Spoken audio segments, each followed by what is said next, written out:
Good morning everyone. Coursera UPSC में आप सभी का स्वागत है। हम देखेंगे आज अपना UPSC civil service test series. ये हमारा सेट नंबर 32 होगा। इसमें कुल 15 एमसीक्यू हैं और इसमें बजट से कुछ अच्छे क्वेश्चन लिए गए हैं और जीएस के भी कुछ क्वेश्चन आपको देखने के लिए मिलेंगे।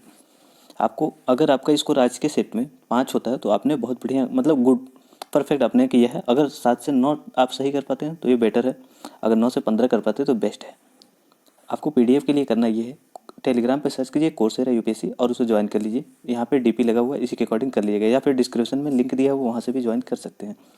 चलिए हम पहला क्वेश्चन देखते हैं। पहला क्वेश्चन कह रहा है, हाल ही में लॉन्च की गई मित्रा योजना का संबंध निम्नलिखित में से किससे है?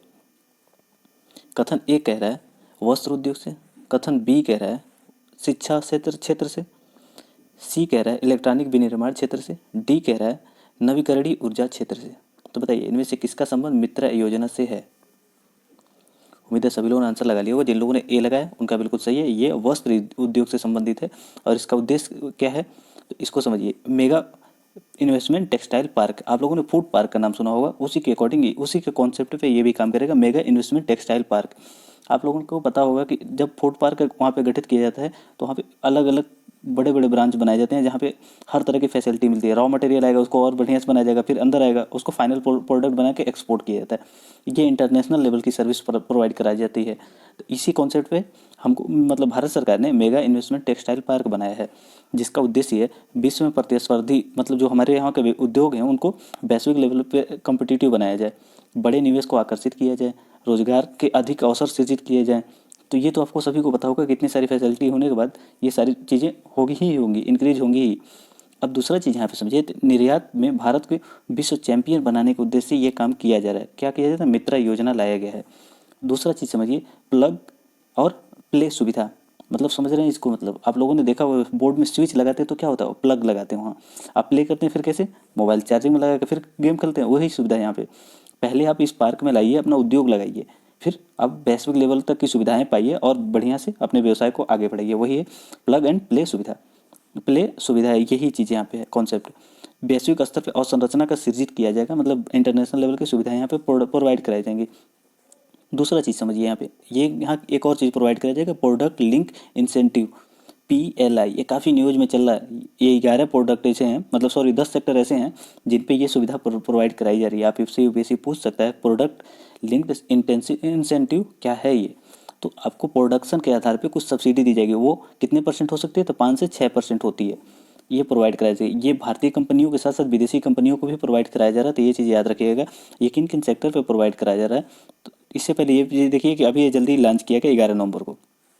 10 सेक्टर पे हैं, वो 10 सेक्टर कौन कौन से हैं? फार्मास्यूटिकल हैं, ऑटोमोबाइल एंड ऑटो कंपोनेंट, जो मतलब ऑटोमोबाइल के जो छोटे छोटे पार्ट होते हैं उनको, telecom and network production product से संबंधित है, वैसे कोई उद्योग है तो उन पर भी मिलेगा।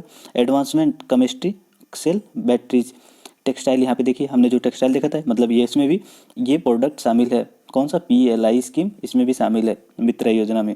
फूड प्रोडक्शन एवं सोलर मशीन मॉड्यूल और वाइट गुड्स एवं स्पेशलिटी स्टील, जो बढ़िया क्वालिटी की स्टील है उन पे भी ये दिया जाएगा PLI स्कीम का लाभ। उम्मीद आपको समझ में आया होगा। चलिए अगला क्वेश्चन देखते हैं।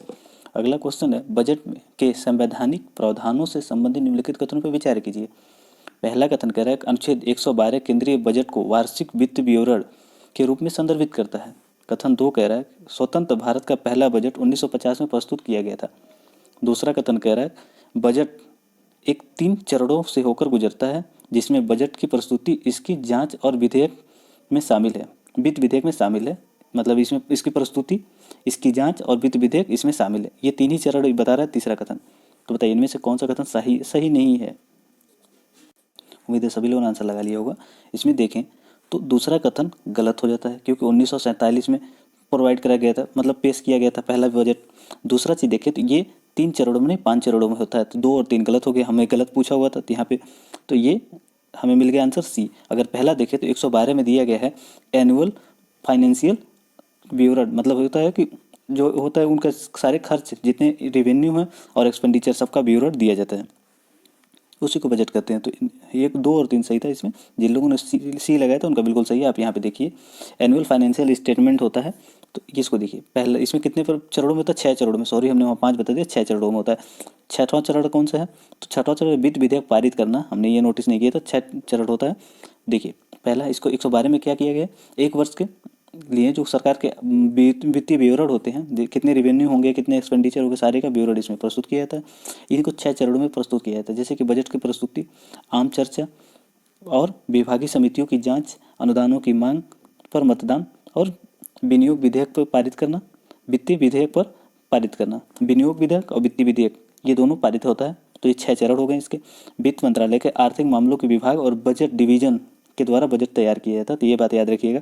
स्वतंत्र भारत का पहला बजट 1947 में प्रस्तुत किया गया था, और किसके द्वारा प्रस्तुत किया था? उसमें वित्त मंत्री थे आर के सन्मुखम शेट्टी थे, उन्होंने प्रस्तुत किया गया था। वो पहले हमारे वित्त मंत्री थे स्वतंत्र भारत के। और अभी जो वर्तमान में जिन्होंने प्रस्तुत किया, निर्मला सीतारमन ने प्रस्तुत किया, वो 38 नंबर की वित्त मंत्री हैं भारत की। तो ये बात याद रखिएगा। चलिए अगला क्वेश्चन देखते हैं। अगला क्वेश्चन है 15वें वित्त आयोग द्वारा संसाधन आवंटन को लेकर की गई सिफारिशों के संदर्भ में निम्नलिखित कथन पर विचार कीजिए। कथन 1 कह रहा है कि आयोग ने केंद्र और राज्यों के बीच 50-50 के अनुपात में वर्टिकल हिस्सेदारी को बनाए रखने की सिफारिश की है। कथन 2 कह रहा है कि राजस्व संसाधनों की हॉरिजॉन्टल हिस्सेदारी में आय के अंतर मापदंड को सबसे अधिक भार दिया गया है। तो बताइए इनमें से कौन सा कथन सही है? उम्मीद है सभी लोगों ने अपना आंसर लगा लिया होगा। जिन लोगों ने इसको देखा 50-50% मतलब अनुपात में जो दिया जाएगा, ये गलत है। 41 हो गया है, 41 के अनुपात में दिया जाएगा, तो ये सही होता। तो यहाँ पे पहला जिन लोगों ने कट कर दिया उनका बिल्कुल सही है, बी इसका सही आंसर है। क्योंकि यहाँ पे जो आय का अंतर है इसको सबसे अधिक भार दिया गया है, 45 पॉइंट दिया गया है। और दूसरा चीज़ यहाँ पे देखिए, जो 15वें वित्त आयोग थे NK सिंह, उन्होंने 41% का बनाए रखा है। क्या किया है? राज्यों की हिस्सेदारी 41% कर दिया है। पहले 42% था, 41% कर दिया। क्यों किया गया? तो जम्मू कश्मीर और लद्दाख ये दोनों यूनियन यूटी हुए हैं ना, तो उनके लिए 1% का समावेशन कर दिया गया है। उम्मीद आपको समझ में आया होगा। और दूसरा चीज़ यहाँ पे देख लीजिए, यहाँ पे देखिए जो हॉरिजेंटल था, वर्टिकल में पहले देख लीजिए, तो वर्टिकल में 15वें वित्त आयोग ने क्या कहा है? 41% की वर्टिकल हिस्सेदारी होगी। अब हॉरिजेंटल में देख लीजिए, हॉरिजेंटल में इन आधार पर डिवाइड किया जाएगा। हॉरिजेंटल वर्टिकल मतलब समझ रहे हैं ना कि सभी राज्यों को, वर्टिकल कुछ इस तरह से होता है, ऐसे होता है। और हॉरिजेंटल मतलब कुछ राज्य थोड़ा सा कम किए होंगे, थोड़े से ज़्यादा, तो ऐसे वर्टिकल हो गया, सॉरी हॉरिजेंटल हो गया। वर्टिकल मतलब सीधा होता है, सीधा लाइन सबके बराबर दिया जाता है, उसके अकॉर्डिंग मतलब 41% सबको मिलेगा। लेकिन और चीज़ें जो विभाजित होंगी राज्यों के कर हिस्से विभाजन, तो इस आधार पर किया जाएगा। देखिए इनकम डिस्टेंस मतलब आय असमानता के आधार पर 45 पॉइंट दिया गया इसमें। और अन्य चीज़ें देखिए, पॉपुलेशन ग्रोथ में जिन लोगों ने अच्छा काम किया है उनके लिए क्या प्रोविजन किया गया। पहले देखिए पॉपुलेशन क्या था, 1971 के पॉपुलेशन के आधार पर लिया जाता था, लेकिन इस बार क्या हुआ है, वो 2001 के पॉपुलेशन पे लिया गया है, तो इसलिए ये 1971 वाला हट गया, खत्म हो गया। दूसरा प्रोविजन देखिए यहाँ पे, पहले जो पॉपुलेशन ग्रोथ था उसको 10% मिलता था, लेकिन अब 15% कर दिया गया। और एरिया क्षेत्रफल के हिसाब से पहले 15 पॉइंट मिलता था, अभी भी 15 ही है। फॉरेस्ट कवर पहले क्या था, फॉरेस्ट कवर 7.5 मिलता था, लेकिन अब फॉरेस्ट एंड इकोलॉजी शब्द जुड़ गया है, अब इसको 10 पॉइंट कर दिया गया है। डेमोग्राफिक परफॉर्मेंस, अब देखिए साउथ के कुछ राज्य थे वो हमेशा विरोध करते थे कि बाद में जनसंख्या बढ़ी थी तो हमें नुकसान हो सकता है, तो इसीलिए डेमोग्राफिक परफॉर्मेंस जोड़ दिया गया 12.5 पॉइंट। दूसरा देखिए टैक्स एफर्ट, मतलब टैक्स को कलेक्ट करने के लिए कौन कौन से राज्य कितने एफर्ट लगा रहे हैं उसके अकॉर्डिंग भी इसमें जोड़ा गया है। ये पहले नहीं जुड़ा हुआ था, डेमोग्राफिक परफॉर्मेंस भी नहीं जुड़ा हुआ था। और फॉरेस्ट एंड इकोलॉजी, फॉरेस्ट तो जुड़ा हुआ था, फॉरेस्ट कवर बढ़ाने पे मिलता था, लेकिन इकोलॉजी शब्द नहीं जुड़ा हुआ था, तो इसलिए तीनों नए हो गए। उम्मीद है आपको समझ में आया होगा। इसके अकॉर्डिंग 100 पॉइंट दिए जाते हैं, 100 पॉइंट के हिसाब से फिर डिवाइड किया जाता है राज्यों के बीच कर विभाजन। चलिए अगला क्वेश्चन देखते हैं। अगला क्वेश्चन है समर्पित माल ढुलाई गलियारा डेडिकेटेड फ्रेट कॉरिडोर के संदर्भ में निम्नलिखित कथनों पर विचार कीजिए। कथन 1 कह रहा है यह केवल वस्तुओं और माल के परिवहन के लिए समर्पित उच्च गति क्षमता वाला रेलवे कॉरिडोर है। कथन 2 कह रहा है केंद्रीय बजट 2021 के तहत पश्चिमी समर्पित माल ढुलाई कॉरिडोर मतलब west dedicated freight corridor, east dedicated freight corridor वर्ष 2022 तक चालू करने का प्रस्ताव रखा गया, मतलब ये 2022 तक चालू हो जाएगा। तो बताइए इनमें से कौन सा कथन सही है? उम्मीद है सभी लोगों ने आंसर लगा लिया होगा। जिन लोगों ने इसमें दोनों सही माना उनका बिल्कुल सही है, क्योंकि जो डेडिकेटेड फ्रेट कॉरिडोर है ये केवल माल ढुलाई के लिए ही काम आएंगे, पैसेंजर के लिए नहीं। देखिए इनमें क्या गया है, कुछ कुछ पीपीपी मॉडल के अकॉर्डिंग मतलब डेवलप किए जा रहे हैं और कुछ कुछ प्राइवेट और कुछ अन्य संस्थाओं के द्वारा डेवलप किया जा रहा है। अब यहाँ पे डिस्टेंस दिया हुआ है, तो पहला है देखिए वेस्टर्न जो कॉरिडोर है इसकी दूरी कितनी है, 1499 किलोमीटर है, और जो ईस्टर्न कॉरिडोर है 1839 किलोमीटर। तो हो सकता है आपसे डिस्टेंस का यहाँ पे कुछ किलोमीटर कम करके इधर उधर पूछ ले, या फिर पूछ ले कि बड़ोदरा से रेवाड़ी, बड़ोदरा यहाँ पे है और रेवाड़ी यहाँ पे, इन दोनों के बीच का डिस्टेंस अगर आप यूपी पीसीएस देते हैं या फिर किसी स्टेट पीसीएस देते हैं तो ही पूछेगा, अदरवाइज यूपीएससी ऐसे क्वेश्चन नहीं पूछती है। बाकी देख लीजिए एक बार, तो इन दोनों के बीच डिस्टेंस पूछ सकता है, बड़ोदरा और जेएनपीटी के डिस्टेंस पूछ सकता है, रेवाड़ी से दादरी के बीच का डिस्टेंस पूछ सकता है, और अन्य ऐसे पूछ सकता है। तो आप इसको थोड़ा सा बारीकी से देख लीजिएगा। जिन लोगों ने सी लगाया था उनका बिल्कुल सही था, वहाँ दोनों कथन सही थे। यहाँ पे जो भी ट्रेनें चलेंगी वो केवल डेडिकेटेड होंगी किस चीज़ के लिए, माल के लिए और वस्तुओं के लिए, परिवहन के लिए, माल और वस्तुओं के परिवहन के लिए होंगे, तो बिल्कुल सही था। दूसरा चीज़ यहाँ पे दिया हुआ है, तो जो पश्चिमी समर्पित गलियारा वेस्टर्न डेडिकेटेड फ्रेट कॉरिडोर और ईस्ट डेडिकेटेड फ्रेट कॉरिडोर 2022 तक इसको चालू करने का प्रस्ताव रखा गया, तो ये चालू हो जाएगा 2022 तक। तो गवर्नमेंट यही सोच रही है कि अगली बार से जल्दी से इसे भी रेवेन्यू आने लगेगा, तो इसीलिए ये थोड़ा सा ज़्यादा ही चर्चा में था। तो उम्मीद है आपको समझ में आ गया होगा। चलिए अगला क्वेश्चन है, चौरी चौरा कांड के संबंध में निम्नलिखित कथनों पर विचार कीजिए। अभी इसको 100 ईयर कंप्लीट हो गए, तो इसीलिए ये न्यूज में था।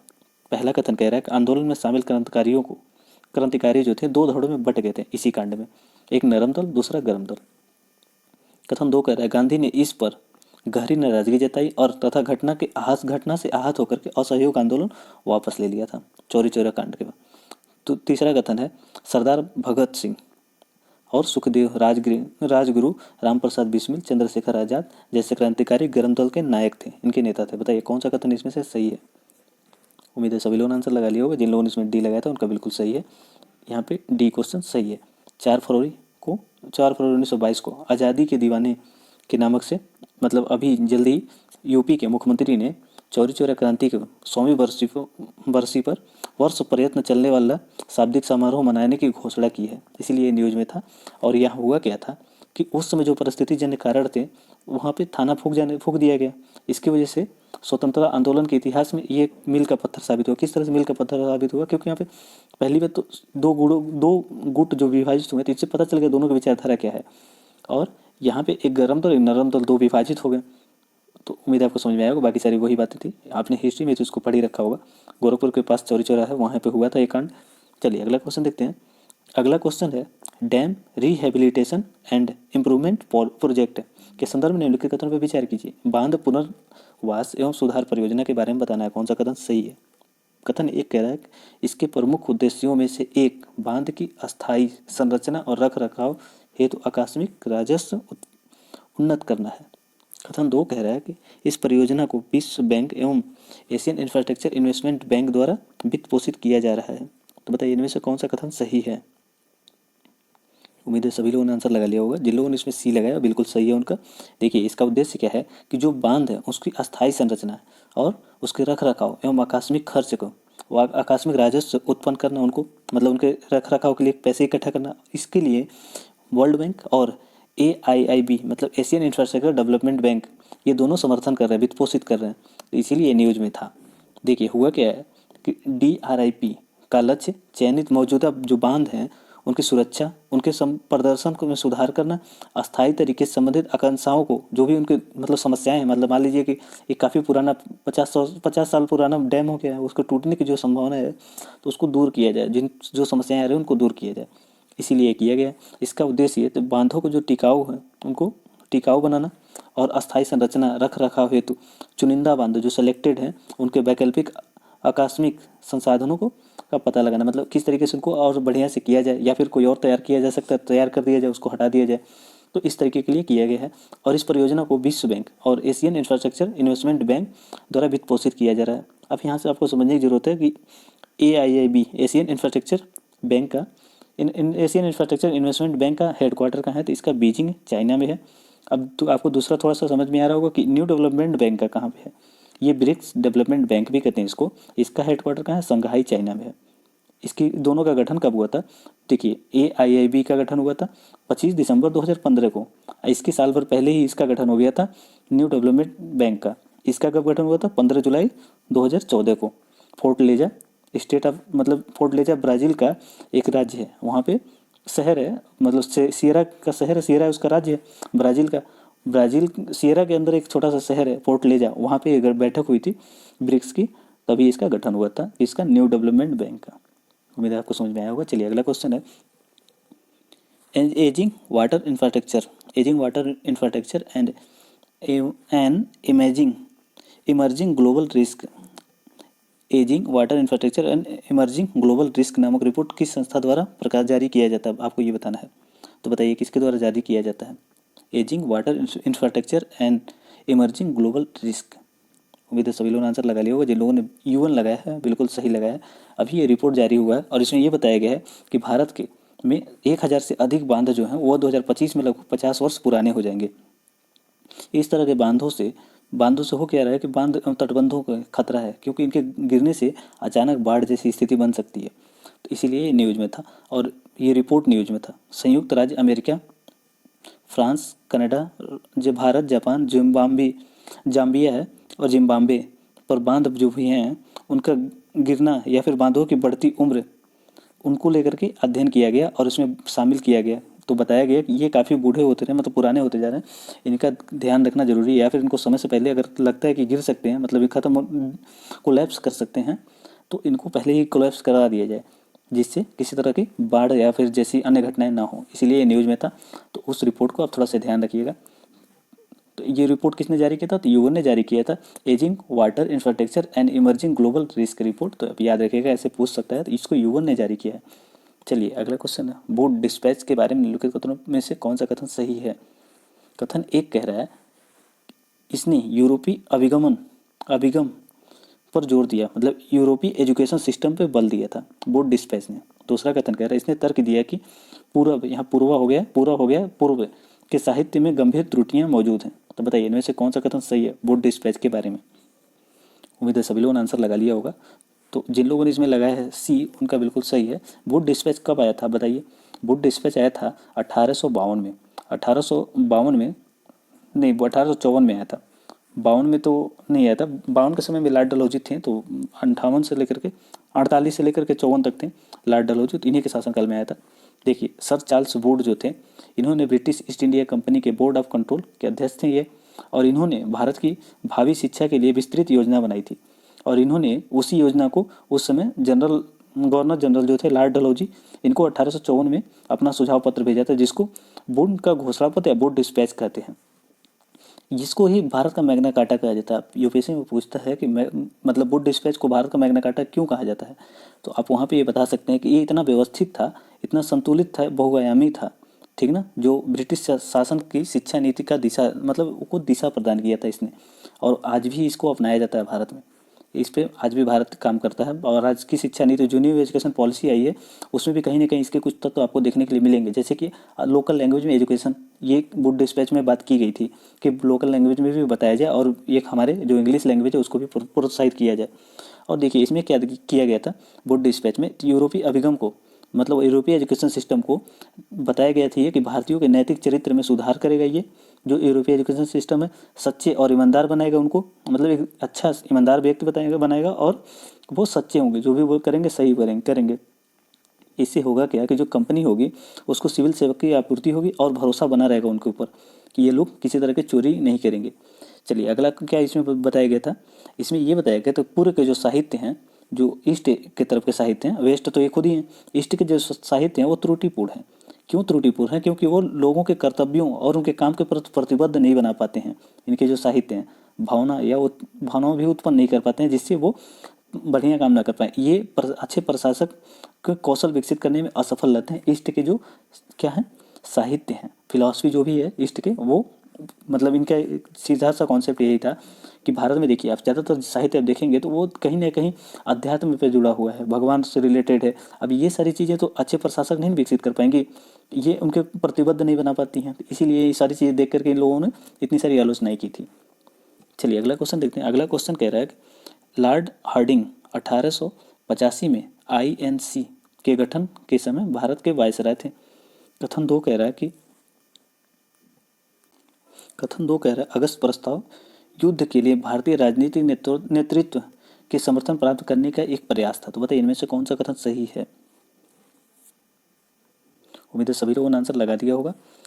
तो जिन लोगों ने इसको लॉर्ड हार्डिंग को कट करके लॉर्ड डफरिन लगाने का प्रयास किया है तो उनको बिल्कुल सही है। जब आईएनसी का गठन हुआ था तो उस समय कौन थे? लॉर्ड हार्डिंग नहीं थे, लॉर्ड हार्डिंग नहीं थे, लॉर्ड डफरिन थे। तो पहला गलत हो जाता, दो बिल्कुल सही है। आईएनसी इंडियन नेशनल कांग्रेस का गठन जब हुआ था तो उसमें कौन थे? तो लॉर्ड डफरिन थे, ना कि लॉर्ड हार्डिंग। और दूसरा चीज़ यहाँ समझिए कि द्वितीय विश्व युद्ध में जब जर्मनी की असाधारण रूप से सफलता और फ्रांस, हॉलैंड, बेल्जियम इनका पतन हो रहा था तो ब्रिटिश की स्थिति अत्यंत नाजुक हो गई। और ऐसे में क्या हुआ कि ब्रिटिश को लगा कि भारतीयों का सहयोग पाना बहुत आवश्यक है, इसलिए इस ब्रिटेन ने समझौतावादी दृष्टिकोण को अपनाया और 8 अगस्त 1940 को वायसराय लिन थिन लिन लिथगो इनका थोड़ा सा नाम जटिल है, लिन लिथगो ने भारतीय में एक घोषणा किया। जो घोषणा था अगस्त प्रस्ताव के नाम से जाना गया। इसमें बहुत सारे विकल्प दिए हुए थे जिसको लेकर के डोमिनियन स्टेटस का भी इसमें सिद्धांत था। डोमिनियन को लेकर के गांधी जी बोले ये तो डोमिनियन पहले बार तो कॉन्सेप्ट पूरा नहीं हो गया था क्योंकि पूर्ण स्वतंत्रता की बात इसमें चलने लगी थी, डोमिनियन स्टेटस की बात थी, तो इसलिए गांधी जी से नाराज हो गए। और जो उग्रवादी था दल उसने भी इसको एक्सेप्ट नहीं किया, यहाँ तक कि मुस्लिम लीग ने भी एक्सेप्ट नहीं किया क्योंकि इसमें पाकिस्तान के अलग होने की बात नहीं की गई थी अगस्त प्रस्ताव के लिए, तो इसलिए सबने इसको रिजेक्ट कर दिया था अगस्त प्रस्ताव को। उम्मीद है आपको समझ में आएगा। चलिए अगला क्वेश्चन देखते हैं। अगला क्वेश्चन है अंतर्राष्ट्रीय ऊर्जा एजेंसी के अधिदेश के तहत शामिल हैं, मतलब इन किन किन के लिए काम करती है अंतर्राष्ट्रीय ऊर्जा एजेंसी? आईईए है। आईईए किन के लिए काम करता है? पहला कथन दिया है ऊर्जा सुरक्षा, दूसरा दिया हुआ आर्थिक विकास, तीसरा दिया है पर्यावरणीय संरक्षण। तो बताइए इनमें से किसके लिए काम करता है? आईईए। उम्मीद है सभी लोगों ने आंसर लगा लिया, जिन लोगों ने इसमें डी लगाया था उनका बिल्कुल सही है। आईईए इन सब के लिए काम करता है। अब देखिए आईईए 3 सिद्धांतों पे 3E के सिद्धांत पे काम करता है। तो एनर्जी है, इकोनॉमी और इन्वायरमेंट है, इन तीनों के लिए काम करता है। इसका मुख्यालय कहाँ है? तो वियना ऑस्ट्रिया में। इसका स्थापना 1957 में हुआ था। और आईएन ने अगर कहीं दिया हो कि ये यूएन के अधीन है तो बिल्कुल गलत है, सीधे सीधे यूएन के अधीन नहीं है, लेकिन यूएन के जो यूएस मतलब यूनाइटेड नेशन सिक्योरिटी काउंसिल है उसको और महासभा जो जनरल असेंबली है उसको अपनी रिपोर्ट ये सौंपता है। कौन सा मत सौंपता है? तो इंटरनेशनल एनर्जी एजेंसी आईईए अपनी रिपोर्ट वहाँ सौंपता रहता है। चलिए अगला क्वेश्चन देखते हैं। अगला क्वेश्चन कह रहा है कि इजराइल की सीमा निम्नलिखित में से किन देशों के साथ लगती है? ये मैप बेस्ड क्वेश्चन है। कथन 1 दिया हो सऊदी अरब, 2 दिया है मिस्र, 3 दिया है टर्की, 4 दिया है जॉर्डन और 5 दिया लेबनान। तो बताइए इनमें से किसके साथ इजराइल की सीमा लगती है? उम्मीद है सभी लोगों ने आंसर लगा लिया होगा। जिन लोगों ने यहाँ सऊदी अरब को कट किया है और टर्की को कट किया है उन्होंने बिल्कुल सही काम किया है। 2, 4, 5 सही है, 2, 4, 5 सी में है, सी सही इसका आंसर है। क्योंकि टर्की ऊपर रह जाता है, सीरिया और लेबनान से कट जाता है टर्की, तो टर्की की सीमा इजराइल से लगेगी नहीं। और यहाँ पे देखें जॉर्डन से लग जाता है, जॉर्डन की वजह से यहाँ पे सऊदी अरब की सीमा नहीं लगती है, तो ये भी कट गया सऊदी अरब भी। अब आप देखिए इजिप्ट इधर आपको दिख रहा है, उसके बाद देखें तो टर्की तो कट चुका था, इजिप्ट हमने देख लिया। अब दूसरा है जॉर्डन, तो जॉर्डन यहाँ पे आपको दिख रहा है, लेबनान यहाँ पर है। आपको समझ में आ गया होगा। अगर वेस्ट बैंक दे तो यहाँ पर है, तो वेस्ट बैंक तो किसका है? फिलिस्तीन का है, तो फिलिस्तीन की सीमा लगती है। तो ऐसे होता तो आप कर सकते थे इसको। चलिए अगला क्वेश्चन देखते हैं। बायोकोल के संबंध में निम्नलिखित कथनों पर विचार कीजिए। कथन 1 कह रहा है कि यूपी सरकार ने बहराइच जिले के रिसिया में अपना पहला जैव कोयला उत्पादन इकाई स्थापित किया है। दूसरा कथन है जैव कोयला जो प्राकृतिक कोयले की तुलना में कम उत्सर्जन करने वाला होता है। तो बताइए इनमें से कौन सा कथन सही है बायो कोयले के संबंध में? उम्मीद है सभी लोगों ने आंसर लगा लिया होगा। जिन लोगों ने इसमें सी लगाया था उनका बिल्कुल सही है। देखिए बायो कोयले को लेकर के अभी यूपी गवर्नमेंट ने ये स्थापित किया है। बायो कोयला कुछ इस तरीके से दिखेगा अगर बन जाएगा तो। बायो कोयले से क्या क्या फ़ायदा होगा? तो पहली बात तो किसानों को 2022 तक आय डबल हो जाएगी। कैसे डबल हो जाएगी? तो जो रेसिड्यू होते हैं मतलब फसलों के जो कट जाती है फसल, तो उसके जो डंठल होते हैं उनका उपयोग कर करके बायो कोयला बनाया जाता है। और इसके साथ साथ जो भी अवशेष होते हैं फसलों के उनका भी उपयोग किया जाता है। और ये 2500 से लगभग 1600 से लेकर 2500 रुपये कुंटल तक बिकेगा। तो बताइए किसानों के अतिरिक्त इनकम करेगा ना सोर्स। और ये कम उत्सर्जन करता है। नॉर्मल जो कोयला होता है वो तो काफ़ी ज़्यादा उत्सर्जन करता है, एमिशन, कार्बन का एमिशन, लेकिन बायो कोल जो है एमिशन कम करेगा। तो इससे विद्युत उत्पादन में भी अच्छा होगा। जो हमारे वहाँ थर्मल पावर है प्लांट, उस पर अगर ट्राई किया जाए तो काफ़ी बढ़िया होगा ये। तो इससे भी उत्सर्जन कहीं ना कहीं कम हो जाएगा। और हम जो निर्भर हैं दूसरे देशों पे कोल के इम्पोर्ट के लिए, उससे भी हमें छुटकारा मिल जाएगा। कहीं ना कहीं हम कोल में आत्मनिर्भर हो जाएंगे। और देखिए ये जो यूपी गवर्नमेंट है इसने पहला जैव कोयला उत्पादन इकाई कहाँ स्थापित किया? बहराइच जिले में रिसिया में स्थापित किया है। तो ये जो ईस्ट यूपी है, ईस्ट यूपी में आप लोगों को पता होगा ज़्यादा गरीबी है, तो कहीं ना कहीं गरीबी को कम करने में भी अपना योगदान देगा, क्योंकि उधर ज़्यादा कृषि अर्थव्यवस्था है, जबकि वेस्ट यूपी जो है वो ज़्यादा विकसित क्षेत्र है। तो उम्मीद आपको समझ में आएगा, कुछ इस तरीके से दिखता है। और आप इसको फ्लिपकार्ट पे भी सर्च करेंगे तो मिल जाएगा आपको बायोकोल। तो इसी तरीके से दिखता है, और ठंडी के समय में तो काफ़ी लोग इसको खरीदते भी हैं। शहरों में ज़्यादा यूज़ किया जाता है, गाँव में तो कम यूज़ किया जाता है। चलिए अगला क्वेश्चन है, टेरोफिकेशन टेक्नोलॉजी बताइए क्या है। टेरोफिकेशन टेक्नोलॉजी के बारे में निम्नलिखित कथनों में से कौन सा कथन सही है, उस पर विचार करना आपको। पहला दिया है, टारफिकेशन एक स्वीडिश तकनीक है जो चावल के जो ठूंठ होते हैं, मतलब रेसिड्यू होते हैं, को जैव खाद में परिवर्तित करती है। दूसरा है, प्रौद्योगिकी के अंतर्गत अत्यधिक तापमान पर पुआल, घास और आरा मिली विशेष औषध लकड़ियों को बायोमास में को गर्म कर किया जाता है। तो बताइए इनमें से कौन सा कथन सही था, किसके संदर्भ में। तो टाराफिकेशन तकनीक के बारे में। उम्मीद है सभी लोगों ने आंसर लगा लिया होगा। जिन लोगों ने सी लगाया था बिल्कुल सही है। ये भी बायोकोल टेक्नोलॉजी है जो बायोकोल को बनाती है। अभी हमने पीछे देखा था, अगर वहाँ ज़्यादा बता देते तो शायद आप इस क्वेश्चन को आसानी से कर सकते थे। तो भारत सरकार ने स्वीडिश जो टारफिकेशन टेक्निक है इसका उपयोग करके जो चावल के डंठल होते हैं और अन्य रेसिड्यू होते हैं उनका उपयोग कर करके जैव कोयला बनाने के लिए काम कर रही है। इस प्रौद्योगिकी में पुआल होता है, घास होता है और अन्य चीज़ें होती है, लकड़ी के जो बायोमास होते हैं उनका उपयोग कर करके 250 से 350 डिग्री सेल्सियस पे तापमान पर गर्म करके इनको बनाया जाता है बायोकोल। तो बायोकोल अभी हमने उसके जो भी विशेषता थी उसको तो हमने समझ लिया। बस यहाँ पे देख लीजिए, जो 250 से 300 डिग्री सेल्सियस है, यहाँ इतने तापमान पर गर्म करके इनको बनाया जाता है बायोकोल। तो ताप और दाब पे डाल करके बनाया जाता है। तो उनके जो जो उनकी विशेषता है उसको परिवर्तित कर दिया जाता है। उनके गुण जो होते हैं, प्रॉपर्टी, उसको चेंज कर दिया जाता है ताप और दाब पे, तो वो बायोकोल में परिवर्तित हो जाते हैं। चलिए अगला क्वेश्चन है, वर्तमान में एग्री मार्क नामक निम्नलिखित में से किस वस्तु के गुणवत्ता के दिशा निर्देश को कवर करता है। जो एग्री मार्क है ये किसकी गुणवत्ता को मतलब कवर करता है, उसकी गुणवत्ता के लिए दिशा निर्देश देता है। पहला कथन दिया बासमती चावल, दूसरा दिया कपास, तीसरा दिया सुपारी, चौथा दिया कच्चा मांस या ठंडा या फ्रोजन जो होता है मांस उसके लिए, चौथा पांचवा दिया है तंबाकू के लिए, और छठवां दिया हींग का मिश्रण। तो बताइए इनमें से किसके लिए एग्री मार्क नामक मतलब दिशा निर्देश जारी करता है एग्री मार्क। उम्मीद है सभी लोगों ने आंसर लगा लिया होगा। जिन लोगों ने इसमें सी लगाया था बिल्कुल सही है। सबके लिए एग्री मार्क मानक यूज़ किया जाता है। तो एग्री मार्क कुछ इस तरीके से दिखता होगा। आप जब भी वस्तु खरीदिए तो वहाँ पे देखिएगा एग्री गवर्नमेंट ऑफ इंडिया का एग्री मार्क ऐसे दिखा हुआ मिल जाएगा आपको।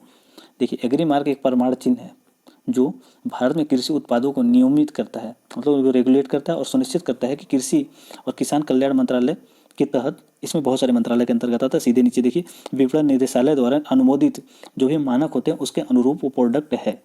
तो किसके अंतर्गत आता है, कौन सा मिनिस्ट्री के अंतर्गत सीधा पूछा जाए तो कृषि किसान कल्याण मंत्रालय। और उसके अंतर्गत एक विभाग है, वो कौन सा विभाग, कृषि सहयोग किसान कल्याण विभाग। इस विभाग के अंतर्गत एक छोटा सा विभाग, उप विभाग इसको कह ले तो ज़्यादा अच्छा रहेगा, संलग्न कार्यालय है जिसको विपणन विभाग या सहयोग किसान कल्याण विभाग कहते हैं। तो ये विपणन निदेशालय के अंतर्गत आता है। उम्मीद आपको समझ में आएगा। आपसे यूपीएससी इतना ना पूछेगी, बस इतना पूछ लेगी कि किस मंत्रालय के अंतर्गत आता है। कृषि एवं किसान कल्याण मंत्रालय के अंतर्गत आता है। बस इतना ही पूछेगी, इससे ज़्यादा नहीं पूछेगी। चलिए अगला क्वेश्चन देखते हैं। अगला क्वेश्चन है, कभी कभी समाचारों में चर्चित फेज थेरेपी संबंधित है। किससे संबंधित है ये फेज थेरेपी। पहला दिया है दुर्लभ अनुवांशिक रोगों के कुशल निदान से संबंधित है। बी दिया है हृदय रोग और मधुमेह के उपचार से। सी दिया है एंटीबायोटिक प्रतिरोधी संक्रमण से पीड़ित को उपचार से संबंधित। डी दिया है मानसिक विकार से पीड़ित लोगों के उपचार से। तो बताइए किससे संबंधित है फेज थेरेपी। उम्मीद है सभी लोगों ने आंसर लगा लिया। जिन लोगों ने एंटीबायोटिक प्रतिरोध संक्रमण से पीड़ित लोगों के उपचार से संबंधित है तो बिल्कुल सही है, ये इससे संबंधित है। और ये क्या करता है फेज थेरेपी, तो जो भी क्रोनिक डिजीज होते हैं या फिर एंटीबायोटिक प्रतिरोध संक्रमण से पीड़ित लोगों को तो उनके उपचार के लिए किया जाता है। और ये किसी विशेष बैक्टीरिया को लक्षित करने के लिए विशिष्ट वायरस का उपयोग करती है। ये भारत में अभी उपयोग नहीं किया जाता है फेज थेरेपी। रूस में, यूरोप में और पोलैंड में इसका व्यापक रूप से उपयोग किया जाता है, लेकिन भारत में अभी नहीं किया जाता। और ऐसा माना जा रहा है कि भारत में जल्दी ही इसको उपयोग किया जाएगा। इस तकनीक में बैक्टीरिया से, जो भी बैक्टीरिया होते हैं, होने वाले रोगों के इलाज के लिए एंटीबायोटिक दवाओं के स्थान पे जीवाणुभोजी मतलब बैक्टीरिया फेज जो होते हैं उनका उपयोग किया जाता है। जो बैक्टीरिया फेज देखिए कहाँ पाए जाते हैं, अपने गंगा नदी में। आप याद रखिएगा बैक्टीरिया फेज पाए जाते हैं, सबसे ज़्यादा पाए जाते हैं भारत में। वहाँ भी बैक्टीरिया फेज पाए जाते हैं। आप लोगों ने सुना होगा कि गंगा में नहा लेने के बाद बहुत सारी बीमारियाँ टल जाती है, तो बिल्कुल सही बात है ये।